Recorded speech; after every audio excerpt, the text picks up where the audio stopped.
Evangelho de Marcos, capítulo 5.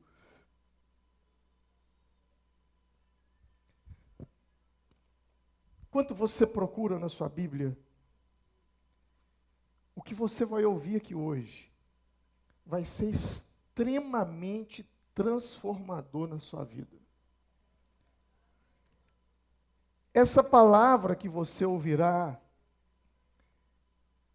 se você entender essa palavra, e eu vou pregá-la da maneira mais simples que eu conseguir pregar, para que todo mundo possa compreender, isso vai nortear a sua vida, vai mudar a história da sua vida, se você praticar o que você ouvir aqui hoje. Mas vai mudar completamente o seu contexto de vida. Então preste atenção na leitura do texto do Evangelho segundo escreveu São Marcos, no capítulo de número 20, capítulo 5, versículo de número 24, a seguir. Diz assim: Jesus foi com ele, e o seguiu uma grande multidão que o apertava. Havia uma multidão que apertava Jesus. Eu gostaria que nesse momento você saísse desse lugar aqui de Formiga e fosse até ali na Palestina, e você fosse naquela região de Israel,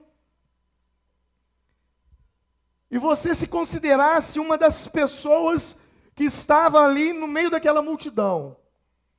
Eu vou narrar a história e veja como se você estivesse ali. Ora, havia uma mulher que havia 12 anos padecia de uma hemorragia e tinha sofrido bastante às mãos de muitos médicos, tendo gastado tudo quanto possuía, sem nada aproveitar, antes indo a pior. Tendo ouvido falar a respeito de Jesus, ela veio por trás, entre a multidão, e tocou-lhe o manto, porque dizia consigo mesma: se tão somente tocar-lhe as vestes, ficarei curada. E imediatamente se lhe estancou a sua hemorragia, e sentiu no corpo estar já curada do seu mal. E logo, Jesus, percebendo em si mesmo que saía dele poder, virou-se no meio da multidão e perguntou: quem me tocou as vestes? E responderam-lhe os discípulos: vês que a multidão te aperta e perguntas: quem me tocou? Mas ele olhava em redor para ver quem fizera isso.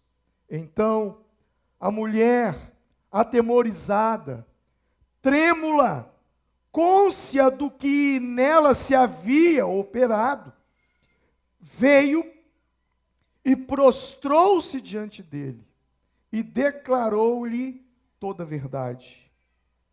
E disse-lhe ele: filha, a tua fé te salvou. Vai-te em paz e fica livre deste teu mal. Versículo de número 28. Porque dizia: se tão somente tocar-lhe as vestes, ficarei curada. Você não precisa abrir, mas eu vou ler Mateus 29, 21, diz assim.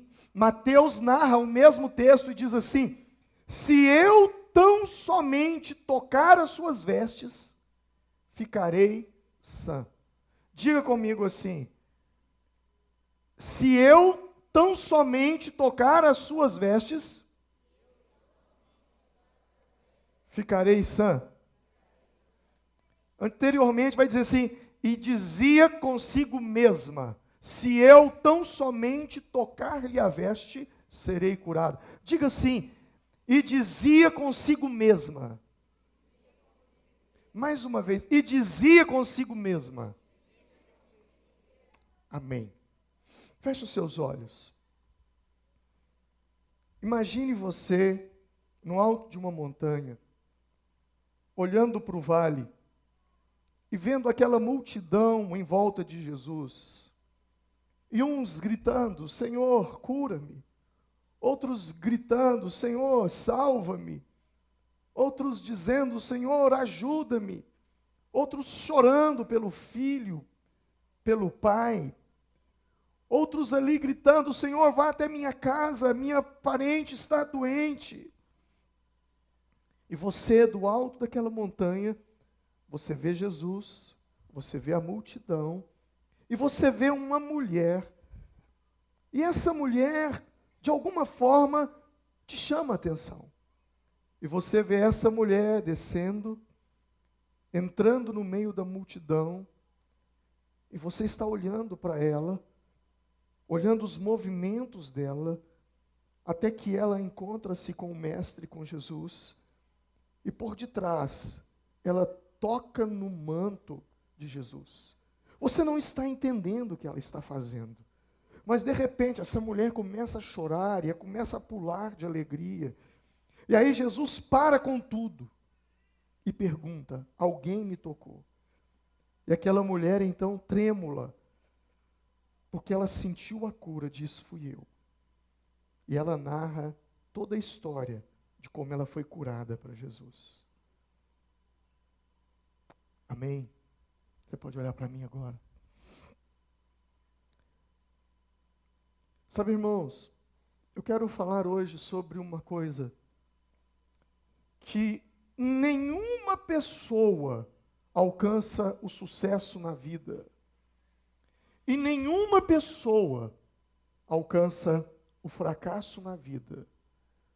Nenhuma pessoa consegue ser extremamente feliz e nenhuma pessoa consegue ser extremamente infeliz, triste, sem antes essa pessoa passar por um processo chamado autodiálogo.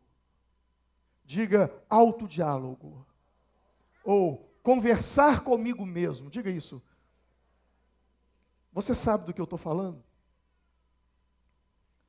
Sabe, o autodiálogo é uma coisa que pode ser muito benéfico, mas pode ser destrutivo. Pode destruir a sua saúde emocional, tornar você uma pessoa extremamente depressiva, abatida, triste, sem força para sair de casa e acreditar que algo bom pode lhe acontecer. O autodiálogo, ele pode ser nocivo à sua saúde física, tornando você uma pessoa extremamente doente, com várias doenças no seu corpo, com algo chamado hipocondria, que é mania de doença. Você conhece alguém assim?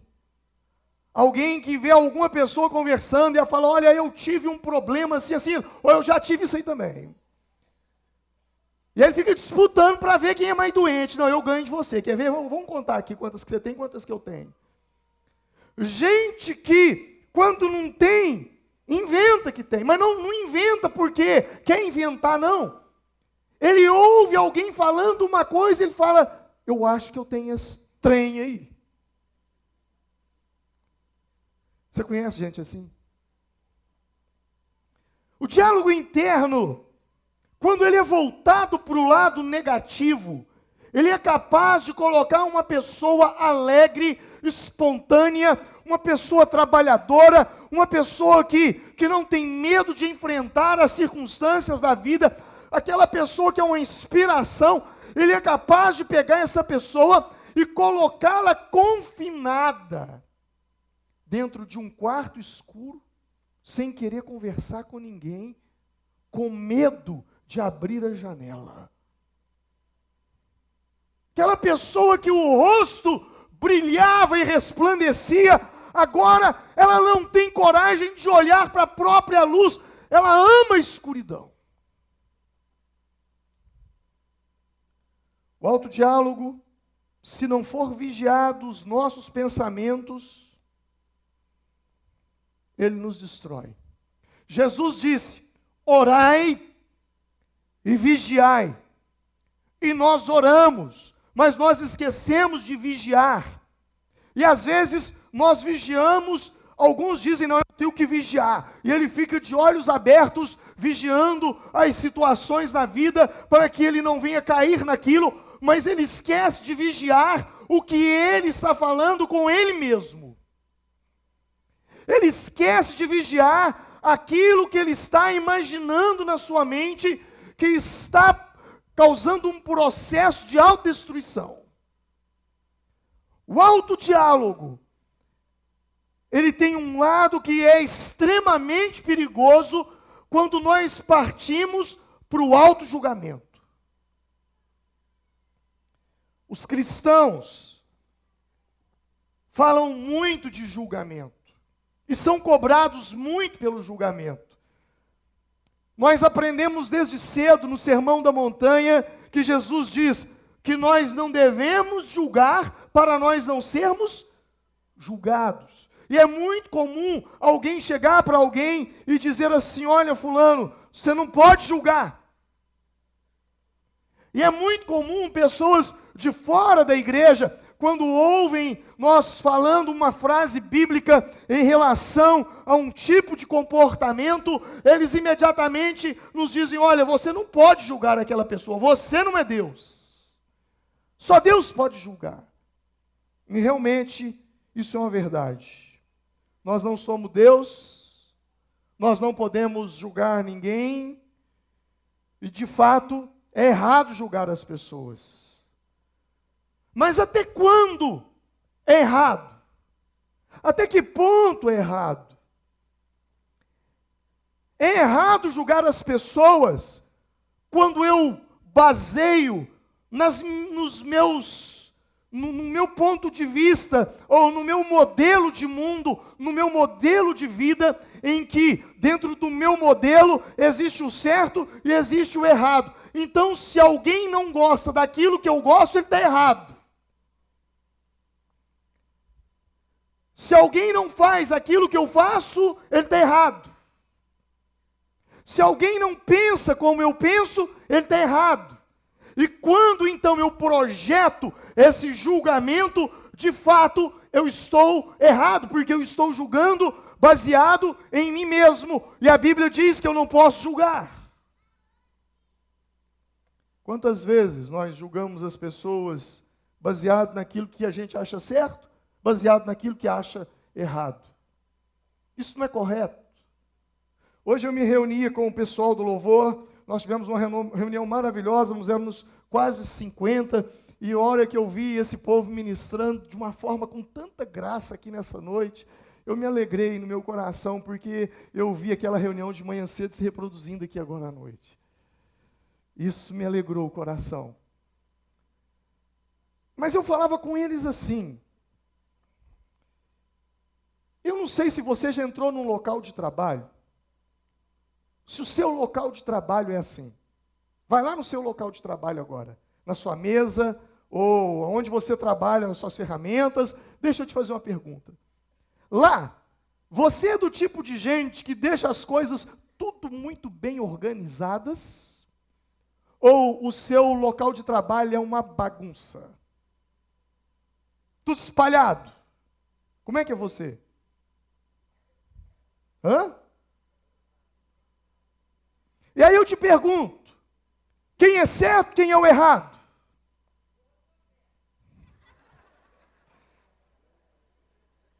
Ainda bem que ela falou que ela é certa.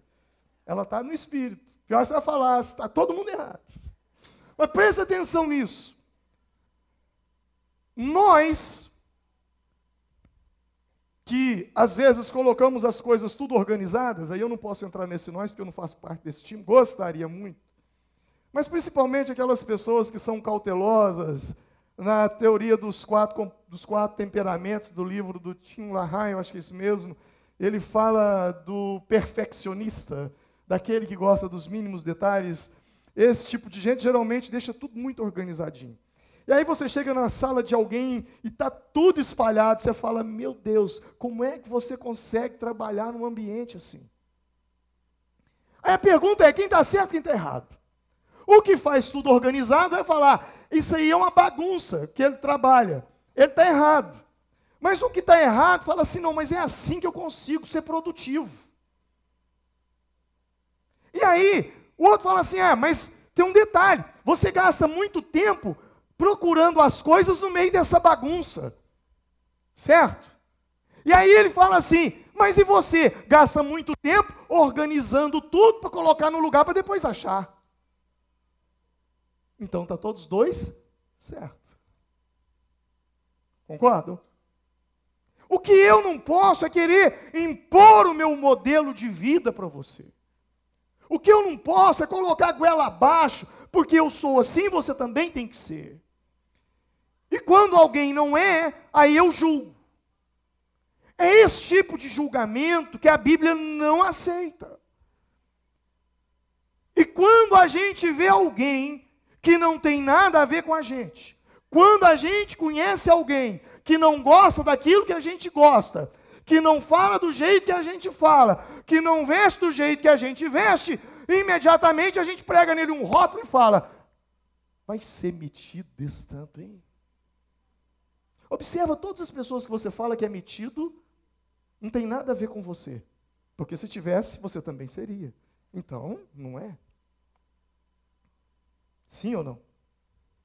Temperatura e pressão. Está subindo? Pastor, então de todo jeito é errado. Bom, não. Quando não é errado, quando alguém faz algo errado, ao meu parecer, mas não é só o meu parecer, é aos olhos de Deus. E como eu sei que Deus, aquilo está errado diante de Deus, porque Deus escreveu na Bíblia. Então, quando Deus diz, não matarás, e se a pessoa mata, e eu, de alguma forma, falo que aquela pessoa está completamente errada, não sou eu que estou falando, é a Bíblia, ok? Não adulterarás, se ele adultera, não roubarás, se ele rouba. Então não sou eu, não são minhas palavras, não é o que eu acho, não é o que eu penso, é o que está escrito. Foi Deus quem fez as regras, não fui eu. Eu apenas cumpro, ou procuro cumpri-las e obedecê-las. Isso tem que ficar muito claro. Isso é uma forma de julgar. Mas não fui eu que julguei. Jesus diz, vós já estáis julgados pela palavra. É a palavra quem julga. Então, quem é a balança que mede a nossa vida? Não é o A, o B, o C, a cultura, não é a sociedade, não, é a palavra de Deus. Nós seremos julgados pela palavra de Deus. A palavra de Deus é o prumo, e ele disse isso lá no livro do profeta Amós, que ele passaria um prumo. Prumo é uma ferramenta que o pedreiro tem, que o pedreiro usa para ver se a parede está reta. A Bíblia é o prumo da nossa vida. Mas não é sobre esse julgamento especificamente que eu quero tratar aqui. Eu quero tratar sobre o auto-julgamento. Não é o julgamento que as pessoas julgam você. Não é o rótulo que as pessoas pregam em você. Não é aquilo que as pessoas pensam de você. Não é aquilo que as pessoas falam sobre você. O que eu quero colocar em pauta aqui, e o que eu quero trazer à baila aqui nessa noite, é o julgamento que você faz de você mesmo. É sobre isso que eu quero falar. Porque eu começo no autodiálogo que me conduz ao autojulgamento. E o que é julgar a si mesmo? É possível que você já julgou você. E é possível que nesse julgamento que você fez sobre você, você mesmo se condenou. E você mesmo lavrou a sua sentença. Já aconteceu de algum dia você ter ido em algum lugar, publicamente, você ter feito ou falado alguma coisa, e ao sair dali, você se autocondenou, você falou, meu Deus, o que eu fui falar? O que eu fui fazer? Mas eu não devia ter. Gente, que vergonha, eu não sei aonde eu ponho minha cara de vergonha. E você começa a se condenar. E aí você lança uma sentença sobre você. Nunca mais eu volto nesse lugar, se Deus quiser. Quem está entendendo? Quantas vezes nós fazemos um auto-julgamento, mas o que está por detrás do auto-julgamento é o auto-diálogo. Porque você não se julga se você não conversar com você.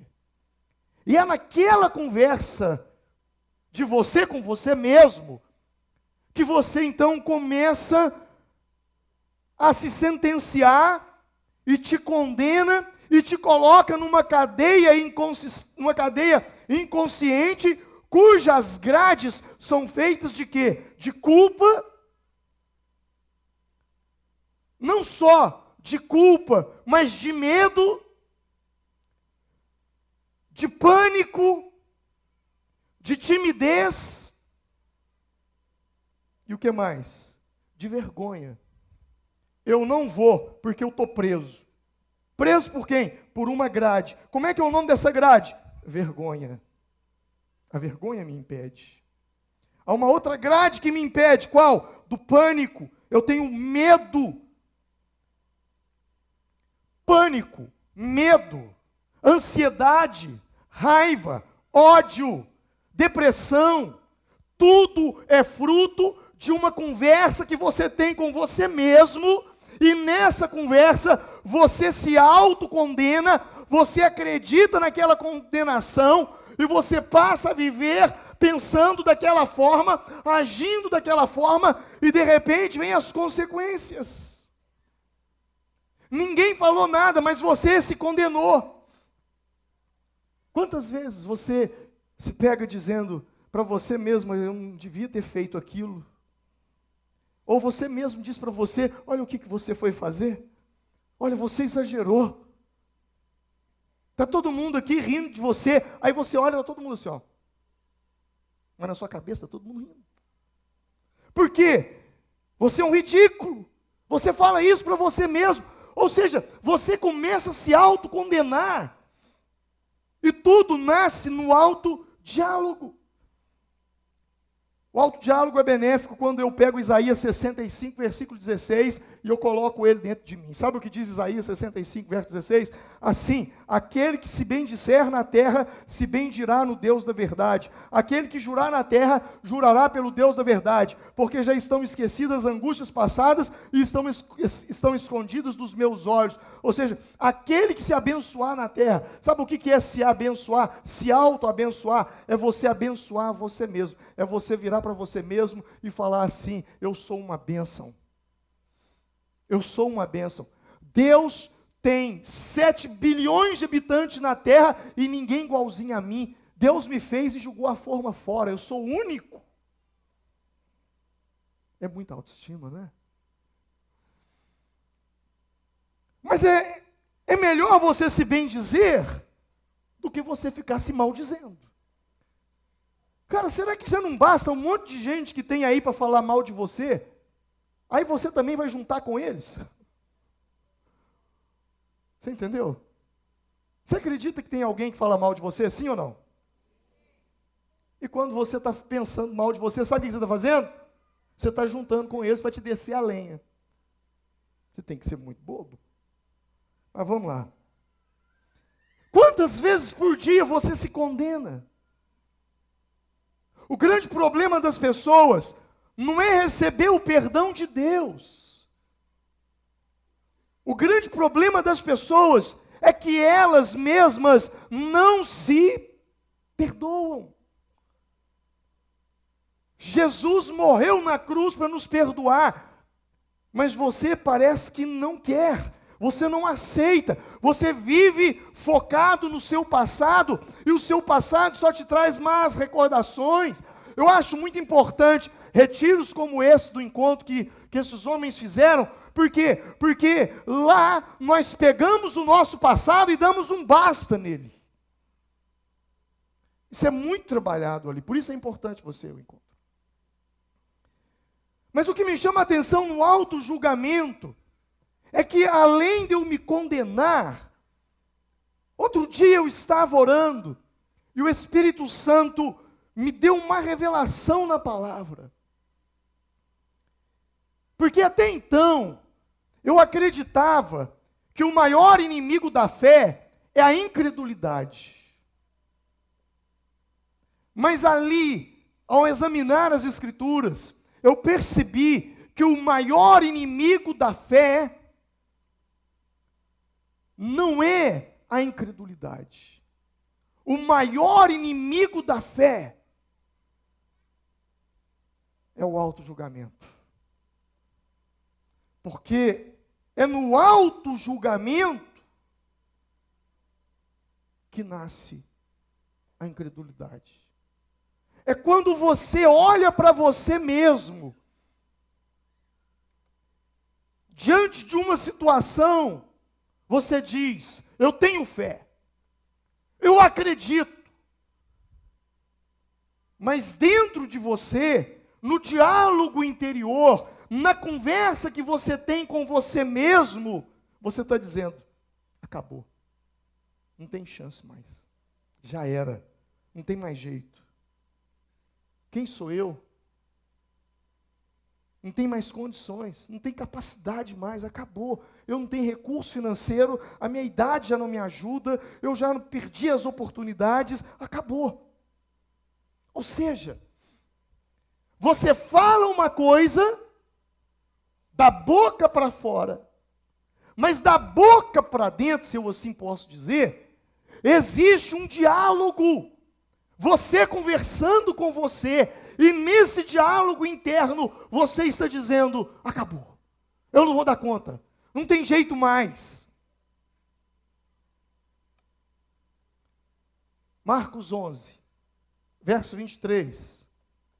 Jesus diz uma palavra que vale a pena a gente meditar nela.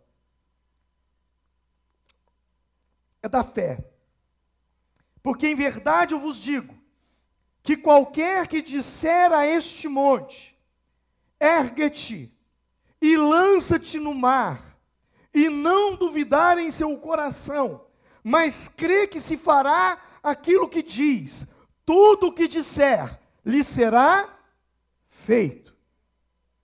Vamos ler esse versículo aí, vamos olhar aqui para a tela e vamos ler, vamos lá junto, vamos lá, 1, 2 e... Em verdade vos digo, que qualquer que disser a este monte: ergue-te e lança-te no mar, e não duvidar em seu coração, mas crê que se fará aquilo que diz, assim lhe será feito. Existem dois diálogos nesse texto: o diálogo externo e o diálogo interno. O diálogo externo, volta para mim na tela, por favor. O diálogo externo é quando Jesus diz: qualquer que disser a este monte. Este monte pode ser uma enfermidade, pode ser uma situação financeira complicada, pode ser uma causa que você esteja vivendo que de alguma forma se tornou um obstáculo e é uma montanha que vai te impedir de progredir. Então, o diálogo externo é quando você diz uma palavra ao monte.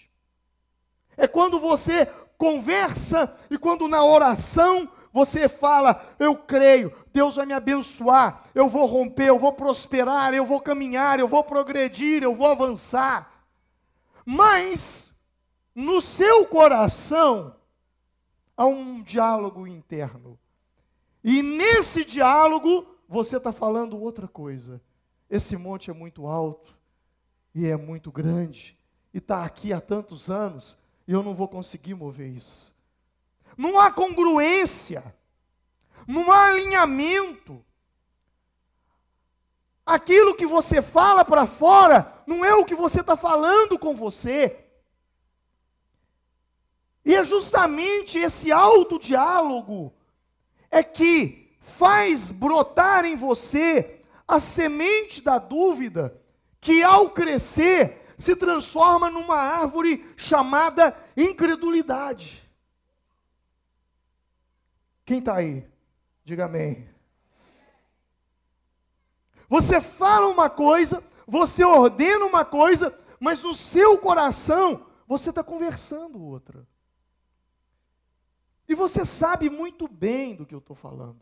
Porque esse tipo de diálogo, você tem ele o dia todo.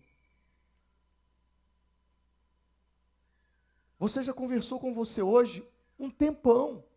Desde a hora que você se levantou, você conversou com você. E enquanto eu estou falando aqui agora, você também está conversando aí agora. Tem uns que até conversam em voz alta, né? Mas isso que o pastor está falando é mesmo, porque eu já li. Aí o outro tem que dar uma cutucada nele. Quieta, só deixa o pastor falar, vamos escutar lá. Mas enquanto eu estou falando, você está conversando. Está aí, ó. E quando você sair daqui, você vai continuar conversando. E tem dia que você conversa tanto que você não dá nem conta de dormir. Você rola na cama para um lado, você rola na cama para o outro, e você conversa, e conversa, e conversa, e ali você resolve o problema, você vende vaca, você toca galinha, você tenta, não, mas como é que fulano tomou aquele gol? Não podia. Você conversa. Quantos aqui já perderam o sono durante a noite? Você se lembra como foi? Para pegar no sono foi difícil, não foi? Por quê? Porque você estava conversando com você mesmo. Essa conversa que a gente tem com a gente mesmo, ela acontece antes de uma decisão. Quando você saiu para vir aqui, você bateu um papo com você e falou assim, eu não sei se eu pintei o cabelo para a esquerda ou para a direita, se eu parto do meio, eu jogo para trás. Aí, quem não tem cabelo não teve esse problema. Já está resolvido. Mas você ficou discutindo com que roupa você ia vir. E às vezes a discussão de você com você mesmo é tão grande que você não resolve nada. Isso que eu estou falando acontece o tempo todo com um monte de coisa na nossa vida.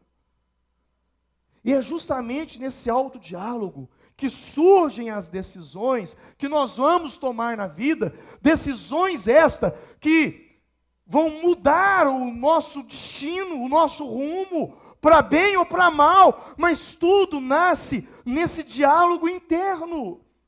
Eu vou te dar uns exemplos. Preste atenção nisso.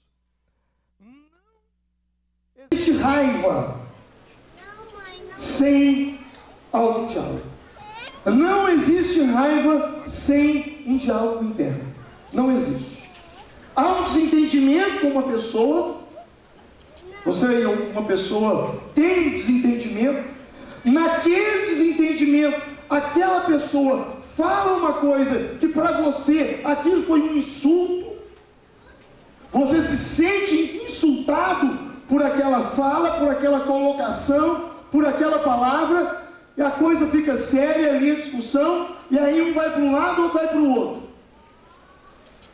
E quando você vai embora, o problema não ficou ali. Aí você vai para o meio do caminho. Aí você começa a bater o papo. Eu fui muito bom. Eu devia ter falado isso.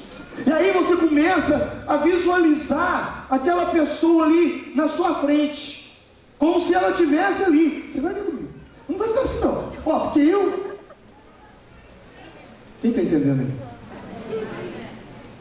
E aquilo corrói sua paz. A paz de espírito vai embora. E você vai batendo altos papos, né? Tem hora que alguém olha para você e fala, não, mas fulano parece que estava numa briga ali agora, porque... E aí, eu tenho dó do primeiro que chega, porque o pau está quebrando ali na sua cabeça. O pau quebrando é ótimo, né? Mas gira aqui para entender. A coisa está séria, a briga está séria. Daí vem a sua esposa, coitadinha, não sabe nada, inocente. Ei, meu bem, que saudade, sai da frente. Mas o que aconteceu? É a briga. Você vem com ela. O filho, ai do filho se pisar na bola naquela hora. Coitado do gato. Domingo eu falei do gato. Coitado do cachorrinho da casa. Por quê? Porque você está carregado. Você não deixou o problema lá, você veio e estava com aquele troço na sua cabeça. E você está conversando. Você visualiza aquela cena. você sente a raiva invadindo você, e aí você repassa aquilo de novo, você fala a mesma coisa 10 vezes.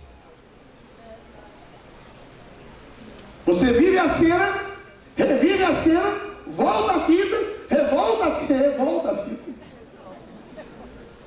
E aquilo está ali, ó. E a cabeça não para. Aí deita, vai dormir? Vai dormir como? Você está doido para amanhecer, para você falar, amanhecer eu pego, ela vai ver comigo. E aquilo está ali dentro de você o tempo todo. E aí você começa a criticar você mesmo, porque você não foi capaz, às vezes, de deixar, na pior das hipóteses, você fala, quer saber de uma coisa? Eu vou deixar isso para um lado. Aí quando você resolve deixar isso para um lado, aí você começa outra discussão. Mas como é que eu fui entrar numa dessa? Eu fui muito bobo. Eu devia ter ficado calado naquela hora. Eu devia ter saído, deixado ele falando só. Aí começa outra situação. E a coisa vai só complicando. E toda vez que você faz isso, você vai alimentando a sua raiva. E aquilo vai ficar forte. Daí a pouco você não vigia e no calor da situação arrisca sair uma tragédia aí.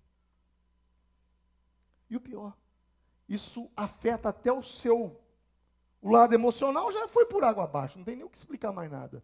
Mas e o lado físico? Se você for um médico ou alguém que tiver um aparelho de pressão, naquela confusão da briga dentro da sua cabeça, sua pressão está lá em cima. Seu batimento cardíaco aumentou. Eu não sei, aqui tem vários fisioterapeutas. Mas se pegar uma pessoa nesse estado, a musculatura dela está toda enrijecida. E pior, dá nódulo. Você sabia disso? Caroços, novelos, assim, para você entender melhor. No músculo. Eu acho que eles usam algo chamado, não sei se é ventana, não sei. Como é que chama aquilo, irmã? Que usa lá para dar um choque, né?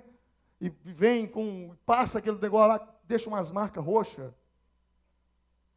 Para ver se solta aquele caroço, que sei lá o que pode virar aquilo, que começou na onde? Numa situação que você veio remoendo aquilo. Quem está entendendo, diga amém. A ansiedade não é muito diferente. A pessoa, ela vai tirar carteira, vai fazer o exame de rua. E aí ela marcou, dia tal vai chegar o exame, parece que aquele dia tem 10 anos para frente. A ansiedade no seu coração, daqui 3 dias, daqui uma semana, mas é 10 anos. E você já começa a sofrer. E aí nesse período, entre o exame de rua, você então entra numa reunião. Uma reunião com você mesmo. E nessa reunião você começa a falar assim para você mesmo: eu não posso errar a marcha. Eu não posso passar a marcha errada. Não pode fazer igual um irmãozinho aí, né? Tem uma irmãzinha aí que foi tentar tirar a carteira, o examinador virou para ela e falou assim: pode sair devagarinho. Ela foi e abriu a porta e saiu. Eu não vou falar o nome do santo não, porque senão depois dá problema. Mas, teve isso mesmo. Sabe, mas a pessoa, ela fica assim num estado, sabe? E aí ela fica, eu não posso errar naquela baliza, eu não posso errar naquilo. Olha, na hora que eu der a partida no carro, eu não posso errar o peso do pedal da embreagem com o peso do... E ele vai pensando, eu não posso errar. Quando ele chega lá, ele não dá nem conta de ligar o carro. O examinador fala, pode sair. Ele acaba saindo mesmo, abre a porta e sai. Porque não dá conta de dar nem a chave na ignição, não consegue. Porque tamanha ansiedade e alto diálogo de que eu não posso. Ou seja, nesse diálogo interno não há nenhum tipo de assertividade. Pelo contrário, a pessoa tem um diálogo interno negativo. É um ensaio mental fantástico de como ela vai se sentir horrível falando consigo mesma. Eu não posso fazer isso, eu não posso fazer aquilo, eu não posso fazer aquilo outro. E aí ela começa a ficar tensa, ansiosa. E aquilo que ela mais temia, acontece. Acontece. O diálogo interno é impossível ficar sem ele. Mas você pode mudar isso. Você pode fazer um diálogo assertivo. E o que é um diálogo assertivo? Eu penso que a saída para isso é um diálogo positivo. É um diálogo assertivo. Eu gosto muito dessa palavra, assertividade. Eu gosto demais dessa palavra.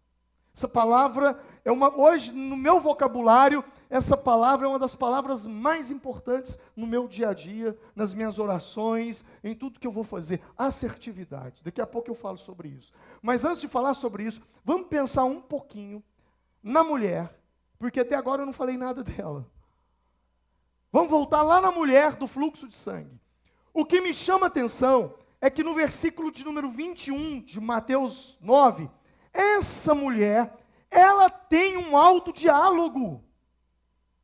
O texto bíblico diz assim, porque ela falava consigo mesma. Ela dizia para si próprio, se eu tão somente tocar nas suas vestes, eu ficarei curada. Não era o que ela falava para o povo, não era o que ela falava para os seus vizinhos, não era o que ela falava para os apóstolos que estavam ali, não era o que ela falava para a multidão, era o que ela falava para ela mesma. O texto diz, e dizia consigo mesma, se eu tão somente tocar nas suas vestes, eu serei curada. É isso que me chama a atenção. Nesse texto, é o processo da cura. Mas não é o processo de tocar no manto, não é o processo de sair de casa, mas é o processo do autodiálogo assertivo, dela falar para ela mesma, se eu fizer isso, se eu tão somente tocar, eu vou ficar sã, eu vou ficar curada. Sabe o que importa? Não é tanto aquilo que você fala com as pessoas, mas é aquilo que você fala para você. Porque é isso que vai determinar a sua fé. É isso que vai determinar a maneira como vai acontecer. Provérbios diz, assim como você imagina, assim será. Então você precisa ser assertivo nos seus pensamentos. E o que é ser assertivo? Ao invés de você dizer, eu não posso falhar, é melhor você dizer, eu vou fazer da forma correta. Há uma diferença entre uma pessoa que pesa 80 quilos e quer emagrecer 20 quilos e chegar ao peso de 60. Essa pessoa, quando ela diz assim, olha, ela vai a uma academia e aí ela vai a um nutricionista e ela procura um personal, ela vai para a academia e eles perguntam, o que você quer? E ela diz, eu quero perder 20 quilos. Ou eu quero emagrecer 20 quilos. Não há assertividade nisso. Se ela pesa 80 e ela quer perder 20, ela vai ficar com quanto? 60. A assertividade é quando ela chega e diz, eu vou ter 60 quilos. Isso é ser assertivo. Não é ficar dando volta, não é ficar costurando o processo, é você ir direto ao ponto. Assertividade é algo interessante. Por que é interessante? A palavra assertividade, ela vem da palavra acero, que quer dizer afirmar. Não é não acertar, mas é afirmar. É você afirmar. Paulo, aos 2 Coríntios, capítulo 4, ele é assertivo quando ele diz assim, cri, por isso falei. Com esse mesmo espírito de fé, nós igualmente cremos, e por esse motivo, falamos. Esse versículo é muito assertivo. Quando eu vejo Jesus com o cego Bartimeu, eu vejo a assertividade naquela cura. Quando Jesus vira para Bartimeu, cego de nascença, e Jesus faz uma pergunta para ele, o que queres que eu te faça? E Bartimeu foi muito assertivo. A resposta dele é muito assertiva. O que ele responde? Eu quero ver. Ponto. Seja feito conforme a tua fé. E ele volta a enxergar. Assertividade esta que não aconteceu com o paralítico do tanque de Betesda, relatado a história em João capítulo 5, quando Jesus chega naquele tanque, há um homem inválido há 38 anos, ele não conseguia andar, e ele estava às margens do tanque, e quando, segundo as escrituras, um anjo descia, movimentava as águas, e quando as águas eram movimentadas, o que descesse primeiro era curado. E Jesus chega ali, no mesmo contexto do cego Bartimeu, chega para o paralítico e faz uma pergunta para ele: o que queres? Queres ser curado? E o paralítico, ao invés de ser assertivo, ao invés de dizer para Jesus: sim, mestre, eu quero ser curado, não, sabe o que ele responde? Senhor, eu não tenho ninguém que me desça ao tanque. Você está entendendo? Quem está entendendo? Bartimeu é assertivo na sua resposta. Ele diz: eu quero ver. Jesus diz: seja conforme a tua fé. O paralítico diz: eu não tenho ninguém que me desça ao tanque. Já imaginou se Bartimeu, quando Jesus fala para ele: queres ser curado? E Bartimeu diz: Senhor, eu já fui no oculista tal, sabe, tentei até uma consulta lá, mas a fila é muito grande, eu não tenho ninguém que me faça. Pronto, rodou, acabou, já era. É necessário ser assertivo, é necessário ir direto ao ponto. Por isso a Bíblia, ela nos garante, ela nos diz, a palavra de Deus nos diz em Filipenses 4, 6, 8, diz assim: não estejais inquietos por coisa alguma, antes as vossas petições sejam em tudo conhecidas diante de Deus, pela oração e súplica, com ações de graça, e a paz de Deus, que excede o seu entendimento, guardará os vossos corações e os vossos pensamentos. Em outras palavras, quando suas petições se tornarem conhecidas, a paz de Deus vai guardar o seu entendimento. Por isso, a importância de você orar até ficar vazio. Quem ora até ficar vazio, não tem autodiálogo negativo. Repete comigo isso. Quem ora até ficar vazio, não tem autodiálogo negativo. O que eu estou dizendo com isso? O que você está dizendo? Quando você parte para a oração, e você fala até escumar os cantos da boca. A hora que você sente que você esvaziou tudo, que você tinha que falar tudo, que não tem mais nada para você falar, você pode ir embora. Não vai haver autodiálogo negativo, porque você desabafou tudo na oração. Você esvaziou de todo negativismo. Há quem diga que aconselha até você escrever. Vai escrevendo aquilo tudo. Deixa seus pensamentos saindo assim, vai escrevendo, vai escrevendo. A hora que você escrever tudo, você fala: não tem mais nada para escrever, ou a tinta da caneta acabar. Você olha para tudo aquilo e fala: era tudo isso que estava aqui dentro de mim. Pega aquilo tudo e joga fora. Rasga e joga fora. Assertividade. Como tem sido suas orações? Você tem sido como Bartimeu ou como paralítico? Como tem sido o seu dia a dia? O seu diálogo interno? Porque com certeza, quando essa mensagem terminar, você vai começar a conversar. E aliás, você já está conversando em você mesmo. Esse texto de Filipenses diz: quanto ao mais, irmãos, tudo que é verdadeiro, tudo que é honesto, tudo que é justo, tudo que é puro, tudo que é amável, tudo que é de boa fama, se há alguma virtude, se há algum louvor, nisto pensai. Eu tenho poder sobre os meus pensamentos. Eu tenho poder. Você tem poder sobre os seus pensamentos. Não vem com essa: não, pastor, eu não tenho poder sobre o meu. Você tem. Ah, mas eu tenho dificuldade. Romanos 12, 2. E não vos conformeis com este século, mas sejam transformados pela renovação do vosso entendimento, para que experimenteis qual seja a boa, agradável e perfeita vontade de Deus. Há uma necessidade de que a sua mente seja transformada pela palavra de Deus. Quando você conhece a Bíblia, você começa a recitar passagens bíblicas. Isso é levar cativo todo o entendimento a Cristo.